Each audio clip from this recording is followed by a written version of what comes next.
আসসালামু আলাইকুম। দেশ এবং বিদেশ থেকে যারা আমার এই ভিডিও দেখছেন সবাইকে স্বাগতম জানিয়ে শুরু করছি। আমি মোহাম্মদ শামীম, আর আপনারা দেখছেন মদিনা এন্টারপ্রাইজ। বন্ধুরা, চলে আসলাম নতুন একটি গেটে ডেলিভারি ভিডিও নিয়ে। মোহাম্মদ শাহ আলম ভাই, ওনার বাড়ির জন্য, ওনার বাসা হলো জুরাইন। ওনার বাড়ির জন্য উনি আমার কারখানায় এসে ওনার বাড়ির জন্য একটি গেট আমাদেরকে অর্ডার করছে, যেটা বর্তমান সময়ে সবচেয়ে জনপ্রিয় রাজকীয় লেজার কাটিং রাজকীয় গোল্ডেন কালার মেইন গেট। তো ভাইয়ের এই গেটটির সাইজ হলো পাশে হলো 5 ফিট এবং উচ্চতা হলো 7 ফিট। তো ভাইয়ের এই গেটটি সম্পূর্ণ ইসুটেক কোম্পানি মালামাল দিয়ে আমরা তৈরি করছি। আর ভাইয়ের রিকমেন্ড ছিল উপরে বিসমিল্লাহির রহমানির রহিম, এটা, আর নিচে করছে লা ইলাহা ইল্লাল্লাহ মুহাম্মাদুর রাসূলুল্লাহ সাল্লাল্লাহু আলাইহি ওয়াসাল্লাম। এটা কিন্তু আমরা পুরোটা ফিক্স রাখছি, কিন্তু এটা কিন্তু একটা পকেট পাল্লা আছে, এখানে মেইন একটা পাল্লা, এখানে একটা পকেট পাল্লা দেওয়া আছে। তো এটা পকেট পাল্লা, উপরে দুইটা আমরা এটা গেটের সাথে অ্যাডজাস্ট করে দিছি।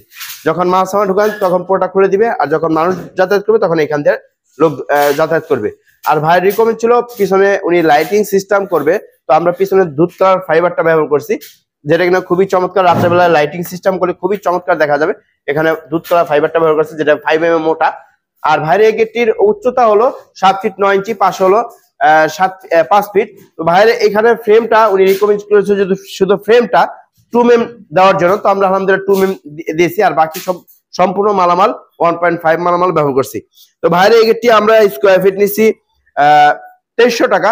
ভাইয়ের এই 7 ফিট 9 ইঞ্চি বাই 5 ফিট গেটের মূল্য আসছে 7 ফিট 9 ইঞ্চি, 7 ফিট 9 ইঞ্চি ইন্টু 5 ফিট, তাহলে ভাইয়ের এই গেটটির মূল্য আসে 2300 টাকা স্কোয়ার ফিট, 90,850 টাকা অটোলক ছাড়া। অটোলক সহ ইন টোটাল ওনার বাসা পর্যন্ত পৌঁছানো পর্যন্ত 94,350 টাকা গেটের দাম আছে।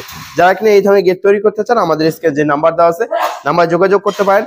আর আমাদের কারখানা ঠিকানা ঢাকা জেলা কেরানীগঞ্জ থানা গদাবাগে। সবাই ভালো থাকবেন, সুস্থ থাকবেন। আসসালামু আলাইকুম ওয়া রাহমাতুল্লাহ।